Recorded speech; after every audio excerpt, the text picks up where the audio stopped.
Hello, everybody.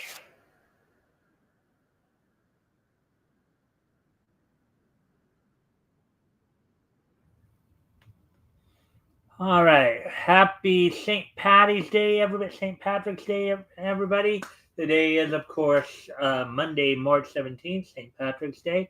Hope everybody had a good weekend. Hope you guys had a chance to check out the show from yesterday, last night's show. We went over, of course, some of the we went over some comics that went on sale in May of 1940.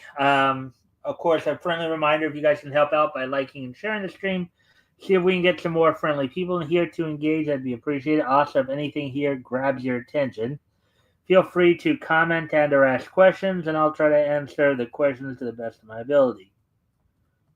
So, with that being said, let me just do this real quick. We'll give it a sec to see if more people show up. So hopefully everybody, if you do drink alcohol tonight, be safe, be wise, be safe. Drink as they say in moderation. So anyway, it looks like we got three people in here now. So I guess let me just finish this, and then I guess we'll just go right into what's on tap for tonight. Maybe even get right into the topics at hand. So try this again. Anyways, so with all that being said, so tonight we got three articles we're going to go over from Bounding into Comics. Let's see. Among those, all three of them are anime related. So they've made an announcement that they're going to finish Demon Slayer off with one. It's basically just a movie. Also,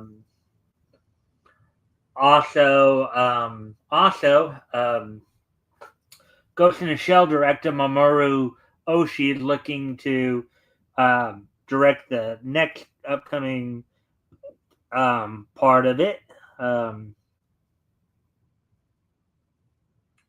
Helming the third sortie, as it were. And then also, with the success, of course, of One Piece live action series, there's now some more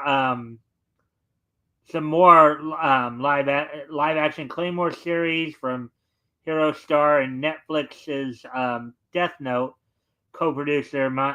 So they're looking to do more live action stuff as well with the animes.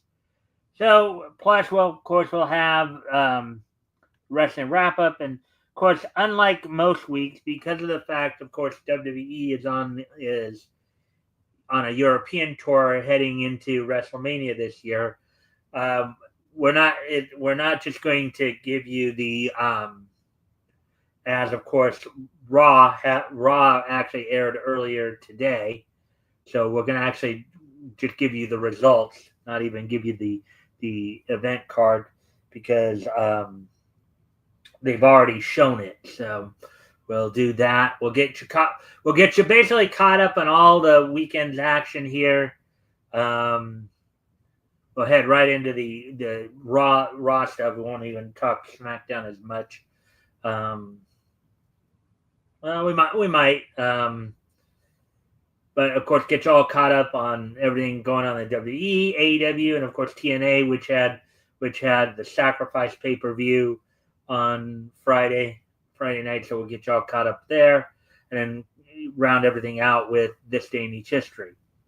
So with all that being said, why don't we go ahead and get started on the material here. Let me just do one last little quick sweep. See if maybe some more people we can try to see if we can get to come in, get to drop by, as it were. All right, so that was the one that I just sent out.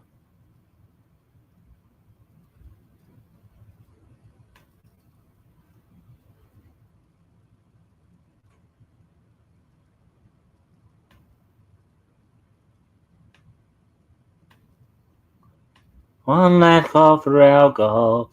Don't finish your whiskey or beer.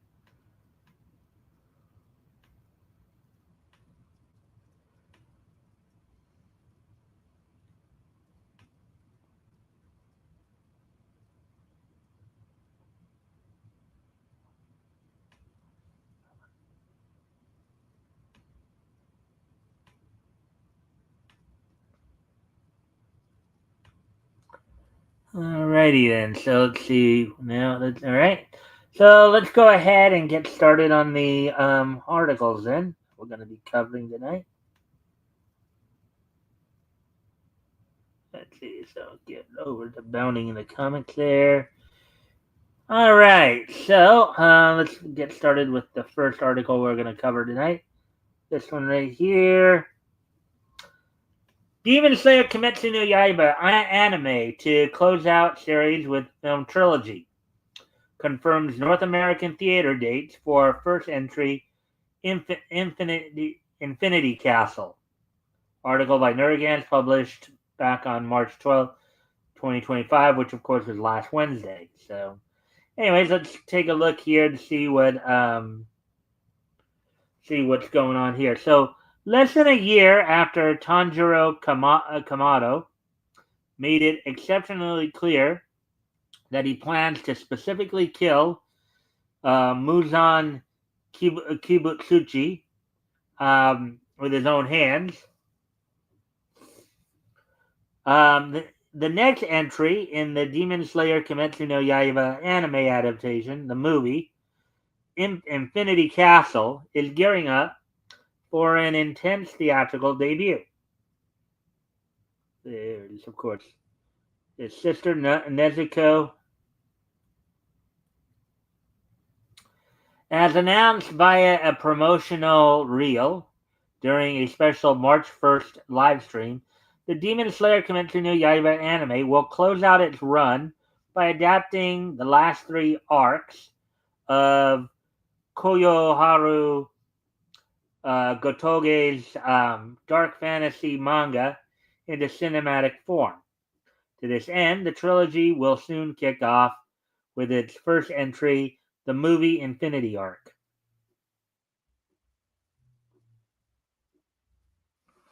So, as I said, if you haven't already, you guys can help out by liking and sharing the stream. See if we get some more friendly people in here to engage. That'd be appreciated. Also, if anything here grabs your attention, feel free to comment and or ask questions. I'll try to answer the questions to best of my ability. Hey, Sayun. Hi, Mike. Hey, Sayun. I see you there. Thanks for dropping in, my friend.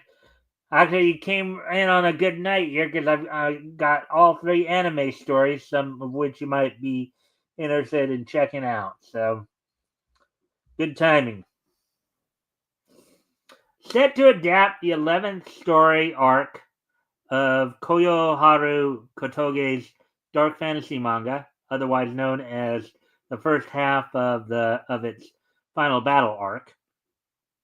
The upcoming film will pick up right after Tanjiro, who's voiced in the Japanese by Natsuki Hanai, who provided the voice of Shen Zhang in Undead Unlock, and crew begin their plunge deep into the depths of Muzan Kibutsuchi's,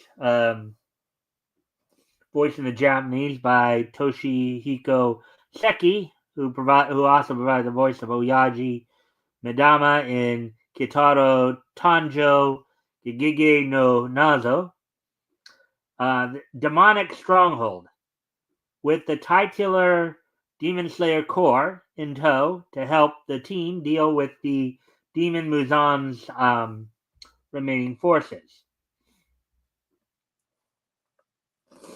While the trailer itself provides little information as to just what events this first movie will retell, speculation suggests that likely moments will feature a number of fan favorite fights, such as Insect Hashira Shinobu Kocho's, who's voiced in the Japanese by Saori Hayami, who provided the voice of Rin Nanakura in Gigi Harem.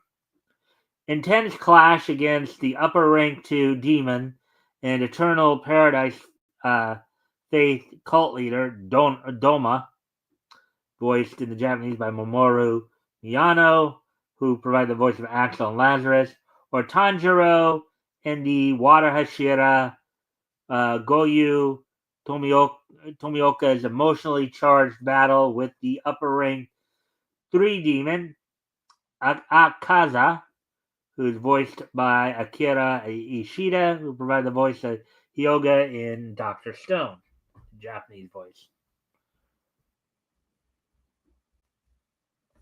Alongside the trailer, the film's animation studio, Ufotable,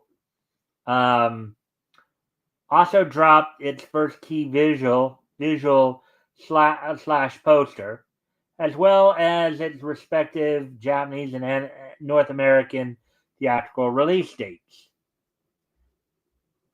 If you're a big Demon Slayer fan, this would be a probably good thing to go see. Courtesy of Toho and Aniplex, Demon Slayer Kimetsu no Yaiba, the movie Infinity Castle, will land in Japanese theaters on July 18th, with Crunchyroll bringing it stateside a few months later on September 15th. So going from the middle of summer into the beginning of fall there. So, with both countries receiving IMAX and other large format releases. Notably for American and Canadian audiences, the film will be available in subbed and dubbed forms.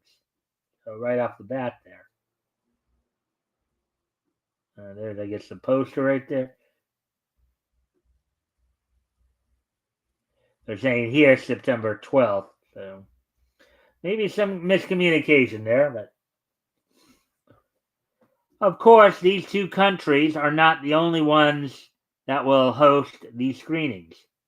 Per Crunchyroll, the film will also release worldwide, with various countries, including the Philippines, Brazil, and the UK, on track to roll out the core latest adventure across a number of dates in August and September.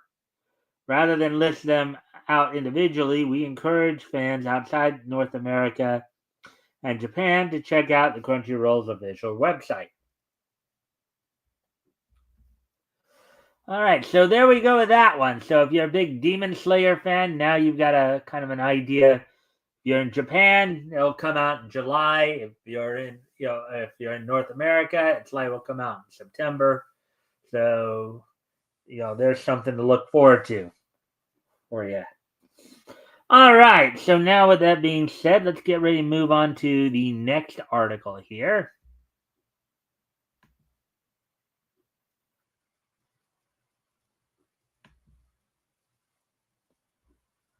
All right.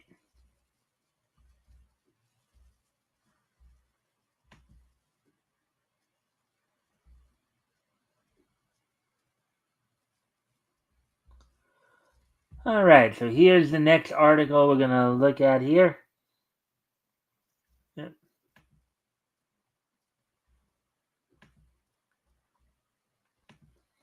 Ghost in the Shell anime film director Mamoru Oshii expresses interest in helming third sortie for Motoko Kusanagi.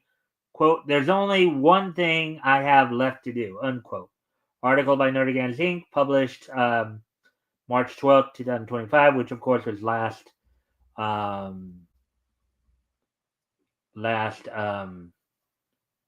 Wednesday. There's our favorite cyber gal, right?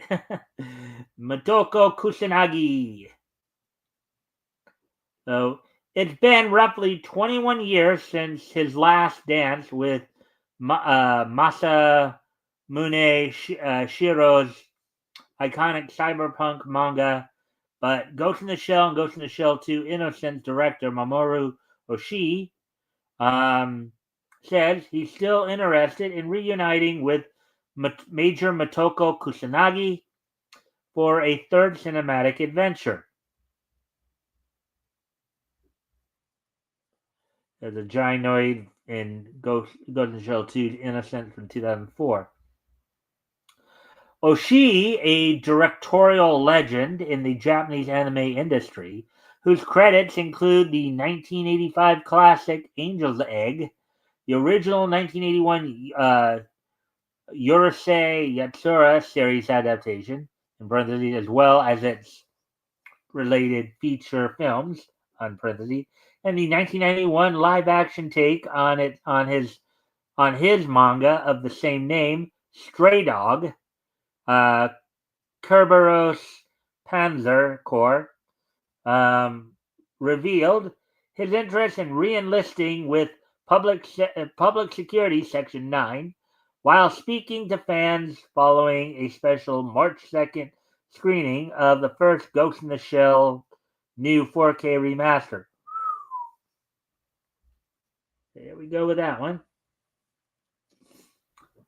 Per a recap of the event provided by Japanese news outlet Montenweb, as machine translated via chat GPT, the award-winning director was at one point asked, quote, "Do you want to create a sequel to Ghost in the Shell and Innocence?" To which he confirmed yes, but only under certain conditions. Quote, "I have something I want to do for the third film," unquote, he vaguely teased. Quote, "There's only one thing I left unfinished. If I can do it, I want to," unquote.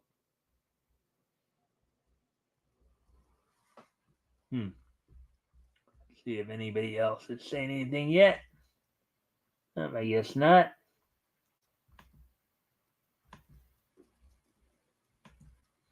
From there, the director acknowledged the loss of the major's franchise-wide voice actor, Atsuko Tanaka, who passed away last year due to an as of yet publicly unidentified illness. Yeah, I think we covered that on here. Quote, "I didn't talk to Atsuko-san much personally," unquote, he recalled. Quote, "But when she stood in front of the microphone, she became Motoko. To me, she was Motoko. When we had casual hallway conversations, she was Atsuko Tanaka, the woman, but once she was acting, she transformed," unquote.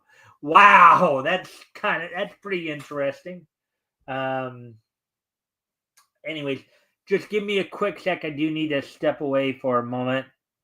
It is starting to get dim in here, so I do need to step away for a moment. But what I'm going to do is I'm going to put some music on while I'm gone. But I'll be right back.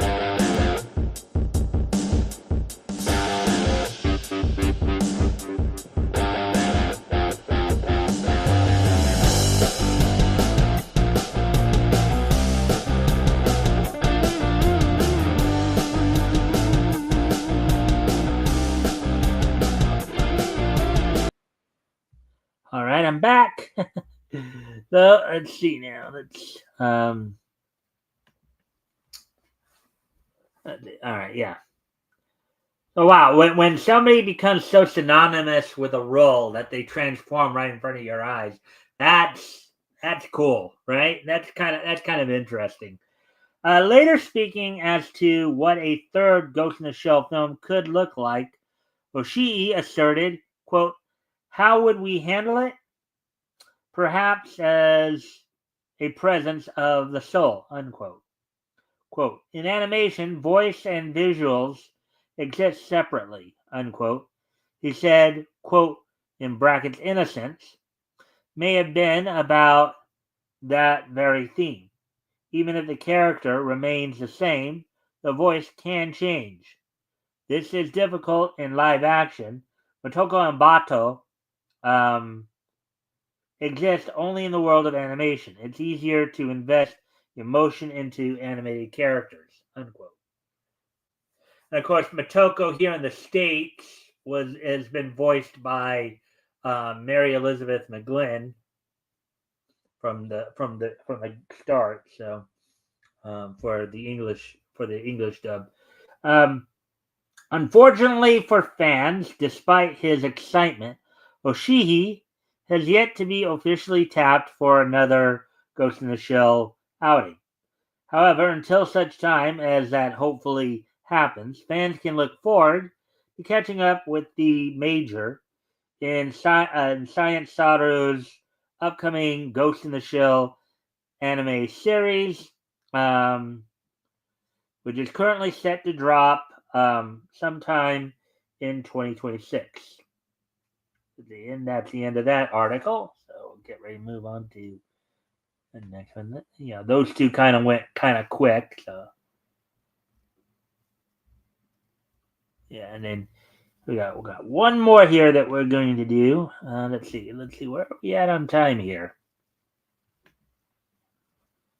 Let's see, so 20 minutes. So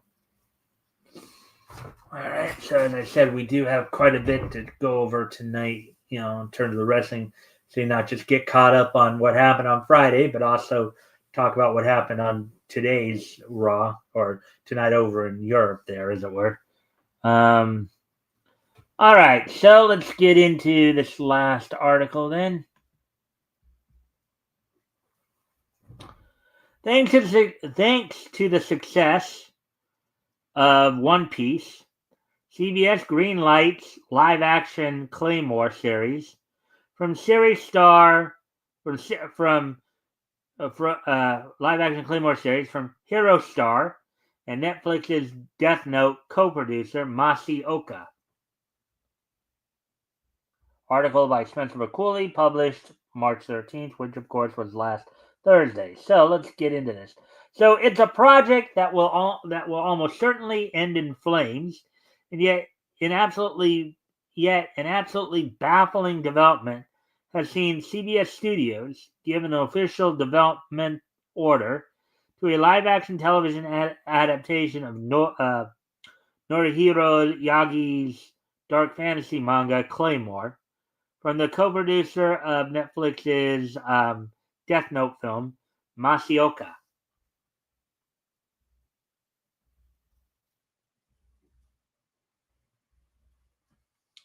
Its existence, exclusively confirmed by Deadline's Nell Andreeva on the morning of March 12th, the last Wednesday rather.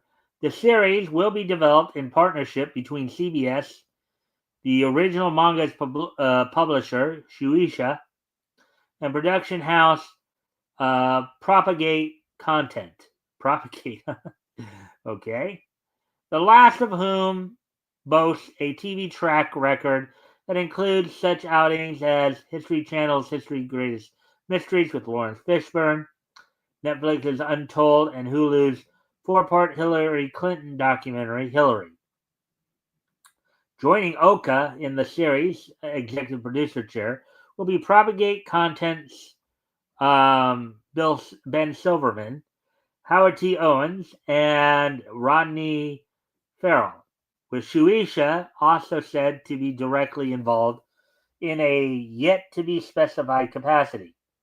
Further, while the series' head writer has yet to be found, the series is said to be underway, quote-unquote. How do you get a series going without a head writer? That's, I guess in the general concept stage, I guess you could kind of, if you have people who have kind of an idea of what arcs they want to go after, I guess that could work out, I guess. Let's see if anybody's saying anything. Oh, hey, Rick, thanks for popping in, my friend. Going over some articles tonight. Hopefully, you can stick around. And what? Again, a friendly reminder, of course, if you haven't already, you guys can help out by liking and sharing the stream, see if we can get some more friendly people in here to engage. That'd be appreciated. Also, if anything here grabs your attention, feel free to comment and or ask questions. I'll try to answer the questions to the best of my ability. So with that being said, according to Andreeva, CBS's decision comes amid a renewed interest in live-action manga adaptations following the success of Netflix's One Piece, unquote. Yeah, now that they got a hit out of One Piece, now they're hoping to ride that money train a bit more, as it were. To this end, she also adds that that the series will apparently attempt to, quote, preserve the action and complex moral dilemmas of the original manga and the anime TV series. However, as anyone who actually read the manga or watched the 2007 anime adaptation may have already realized, this assurance will be exceptionally hard for CBS to follow through on given the manga's actual content. Yeah, I think it is kind of a bit more risque in some ways, but so originally published in Shueisha's monthly Shonen Jump and its successor Jump Square from 2001 to 2014, Claymore drops readers into a medieval fantasy setting wherein humankind are regularly preyed upon by the Yoma, a species of human mimicking shapeshifters whose inhuman strength and speed makes them practically undefeatable to the average individual. Yoma in Japanese Yoma is basically the Japanese word for demon. So so it's a Japanese word for demon right there. Enter the series eponymous Claymores, an all-female group of Yoma human hybrids who the wield the demonic abilities um, granted to them by their unique DNA in defense of humanity, cutting down any and all Yomas who they happen to come across. A Claymore, for those of you who don't know, now I know there are some wrestling fans who think it's simply Drew McIntyre's finishing move, that jumping single leg drop kick or what have you, or running single leg drop kick. But a Claymore is actually a type of sword, a huge, thick type of sword that is known that many Scottish warriors wield. In fact, you see in the picture there. You see the claymores right there.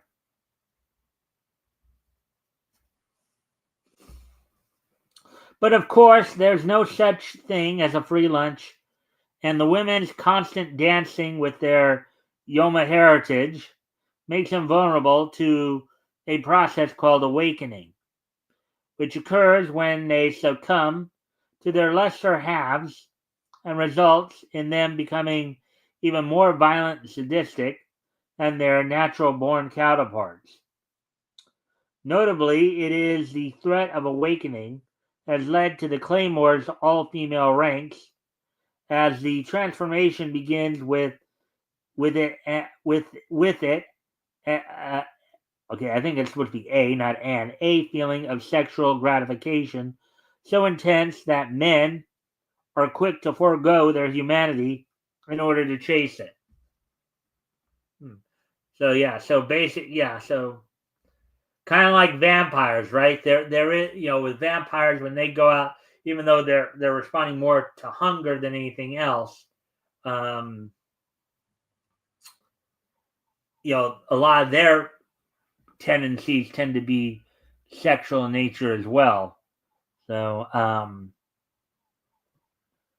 anyways, as we continue on with the article here, with that all in mind, does one really trust a Western television network to handle the series' sexual and violent themes with any sort of respect, or even accurately cast the lighthearted, pale-skinned series lead Claire, or light-haired, pale-skinned series lead Claire? It's admittedly possible, but honestly, the odds are more unfavorable than those facing anyone who wishes to take on the brutal trials required to join the ranks of the silver-eyed witches.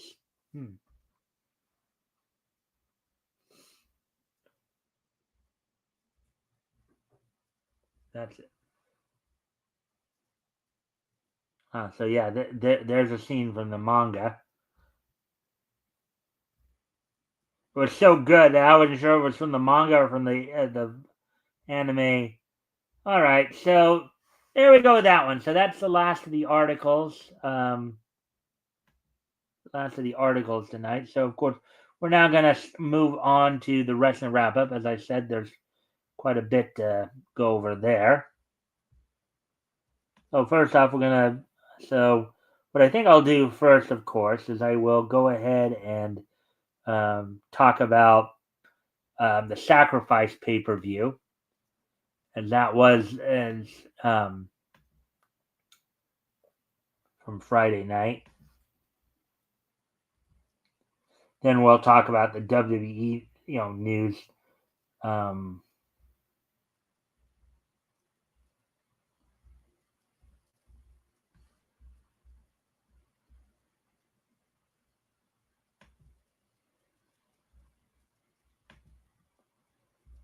all right, so here we go. Let me just see this. Let's see. Right, first off, from El Paso, Texas, from the El Paso County Coliseum. Prior to the show on YouTube, of course, there was the Countdown to Sacrifice, which saw two matches. The first being First Class um, of AJ Francis and Casey Navarro defeating the Aztec Warriors of the men, I guess now going by the name Laredo as opposed to Laredo Kid, and Octagon Jr. And in a street fight in just under 11 minutes, Mance Warner with Steph DeLander in his corner um, defeated Sami Callihan in a street fight.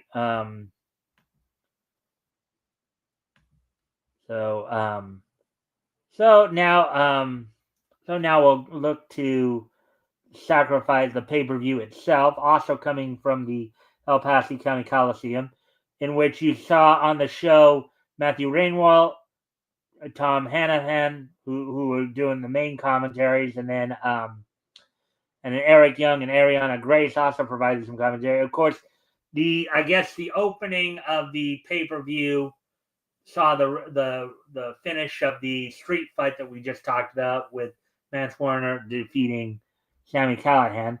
Tessa Blanchard defeated Lei Ying Lee in a singles match.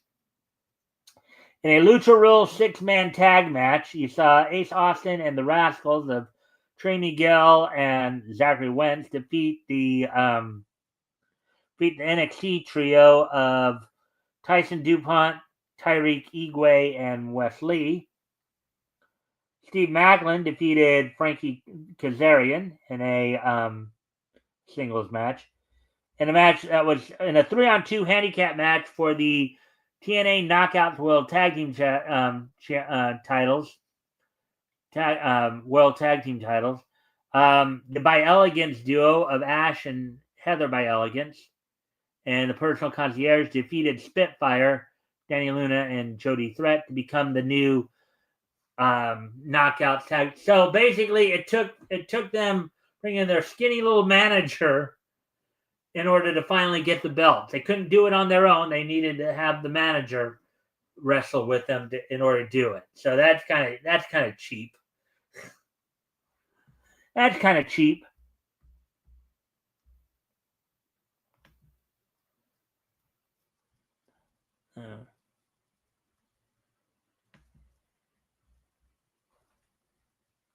Let's see. In a singles match, the former X Division champion Mustafa Ali, with the great hands and Tasha Steele in his corner, defeated Mike Santana. Masha Slamovich retained the TNA Knockouts World title over NXT's Cora Jade.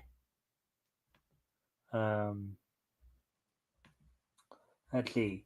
Moose retained the X Division title over Jeff Hardy in a ladder match, in a match that is said to be one of Jeff Hardy's big matches. And then in a steel cage 10-man tag match, in which you had guys alternate. You didn't have them all start. Had with apparently you start out with two, and then one man come in each case. You had the team of Elijah, Matt Hardy, Joe Hendry, Nick Nemeth, and Leon Slater defeat the team, the common of the Systems, Eddie Edwards, JDC, and Brian Myers, and the Colognes of Eddie and Orlando Colon. Now, from what I had heard too, according to what I heard, I've seen some headlines of apparently, I don't know if this happened after the match, but Nick Nemeth attacked Matt Hardy. It hasn't been cleared up as to why that happened, but that also happened on there. So now with that, now let's move on to what happened on Friday Night SmackDown.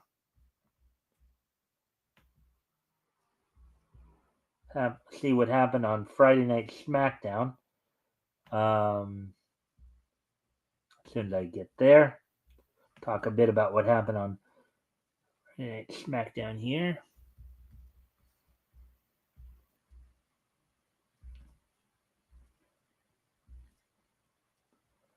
Of course, this past Friday night SmackDown came to us from the Pavelló Olympic de Barcelona in Barcelona, Spain, with Joe Tessitore and Wade Barrett on commentary. The opening match saw six-man tag match that saw current WWE United States heavyweight champion LA Knight teaming with Braun Strowman and Jimmy Uso to defeat the team of Jacob Fatu, Solo Sikoa, and Tama Tonga. In a singles, Charlotte Flair defeated B-Fab in a singles match. After the match, Tiffany Stratton came in and attacked Charlotte, kind of trying to get some revenge on Charlotte for attacking her in her match last week. Saw that the two of them brawl throughout the arena there, and at one point seeing Tiffany Stratton do a moonsault from the top of the Jumbotron onto Charlotte and security. Some pretty exciting stuff there. Then in the next match, in another singles match, you saw Damian Priest defeat Shinsuke Nakamura via disqualification when Drew McIntyre came in and interfered, only for Damian Priest to get misted afterwards by Shinsuke. Randy Orton, then in another singles match, Randy Orton defeated Carmelo Hayes in just over 10 minutes.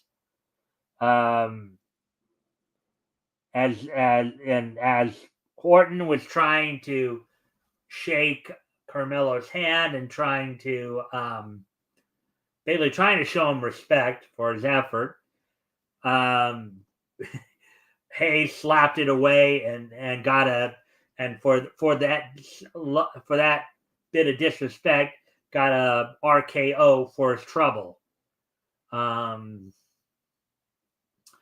And then was about to get punted before Kevin Owens came in and saved Carmelo Hayes, only for Orton to chase after Owens.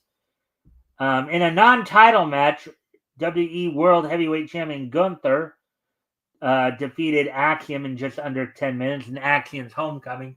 Axiom being the first ever, currently one half of the NXT Tag Team Champions and the first ever WWE signee from Spain, getting a chance to perform in front of his crowd, especially in front opposite the World Heavyweight Champion, was quite a coup.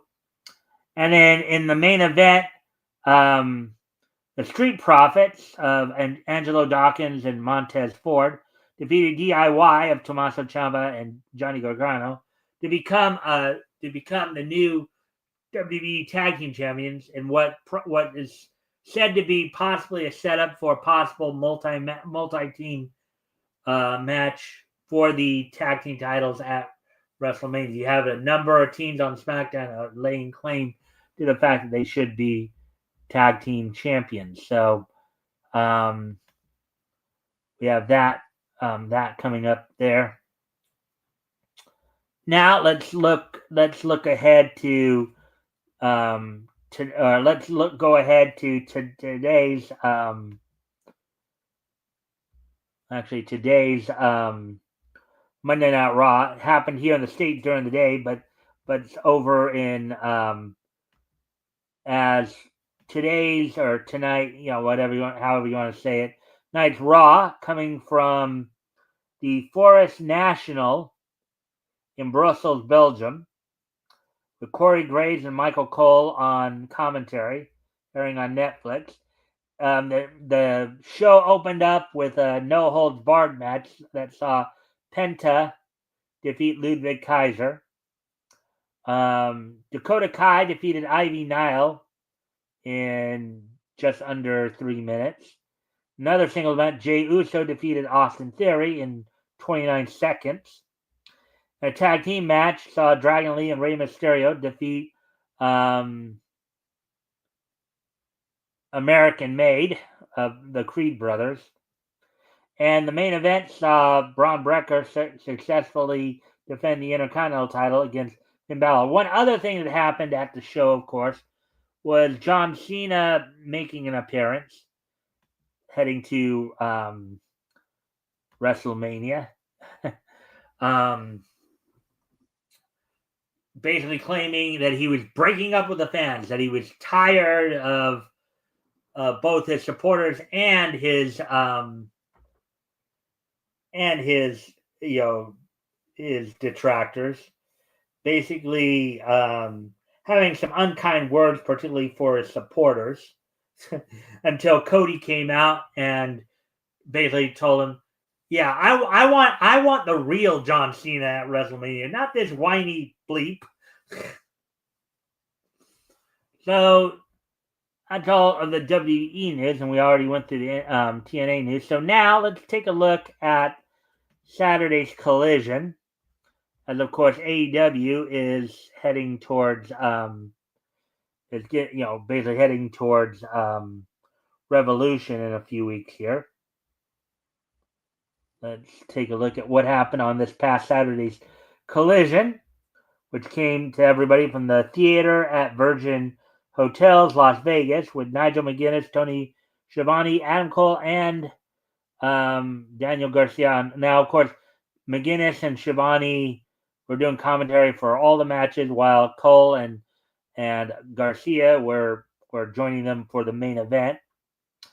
In the third of 4 eliminator matches to get placement in the fatal 4-way to determine the number 1 contender of the international title coming up at Revolution, Ricochet defeated Katsuyori Shibata. Powerhouse Hobbs defeated Griff Garrison of the Frat House in minute 18. In the other eliminator tournament first round match, Mark Davis defeated Mark Briscoe to enter. So now this Wednesday's fatal 4-way match for the number 1 contendership to the international title set with Orange Cassidy, Speedball Mike Bailey, Ricochet, and Mark Davis all qualifying for that 4-way coming up on this Wednesday. In a 4-on-2 handicap match, the Murder Machines of Lance Archer and Brian Cage of the Don Callis family defeated El Fatal,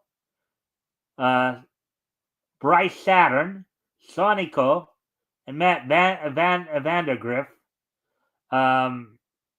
in 29 seconds in a match of sheer domination, in another show of force, as to why they should be considered a number 1 contender for the tag titles. In a 6-man tag match, you saw Hologram team with Top Flight, the Martin brothers, Dante and Darius Martin, defeat the Shane Taylor Promotions trio of Ring of Honor Pure Champion Lee Moriarty and the Infantry of Carly Bravo and Sean Dean.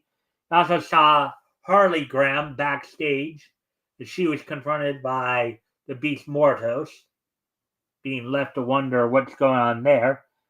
In 9 minutes, Megan Bain after of course this past week also attacking Tony Storm. Megan Bayne defeated Thunder Rosa in a match, in a situation that saw after the match as Bayne was about to further punish Rosa. Tony Storm came out and got beat down until basically Chris Statlander came out to make the save. And in the main event saw FTR, Dax Harwood and Cash Wheeler defeat the Undisputed Kingdom duo of Kyle O'Reilly and Roderick Strong. And during the main event, as I mentioned earlier, Adam Cole and Daniel Garcia were on commentary. Things were heating up after the match with both Cole and Garcia getting in the ring to check on the respective, Cole, his Undisputed Kingdom teammates, and Daniel Garcia checking on FTR. And what was hopefully looking forward to be a possible handshake between all six men, while Garcia did shake Cole's hand, and they have a bit of a rivalry going as Garcia being the current TNT champion. Cole's made it well known that that he wants that title. And however, FTR, for the second time in a row the two teams have met, refused to shake the hands of the Undisputed Kingdom.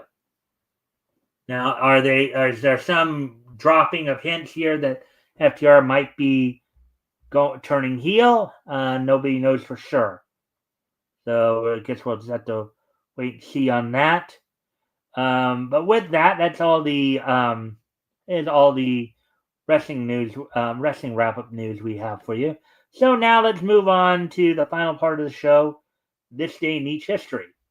History! So, 99, 2000, and 2010. All right, so first off, we're going to head back to 1999, 26 years ago today, as on this date, 26 years ago today. On this date, 26 years ago today, the 565th issue of Batman, Volume 1 Batman, went on sale on this date back in 1999. It sold for $1.99, which was 32 pages.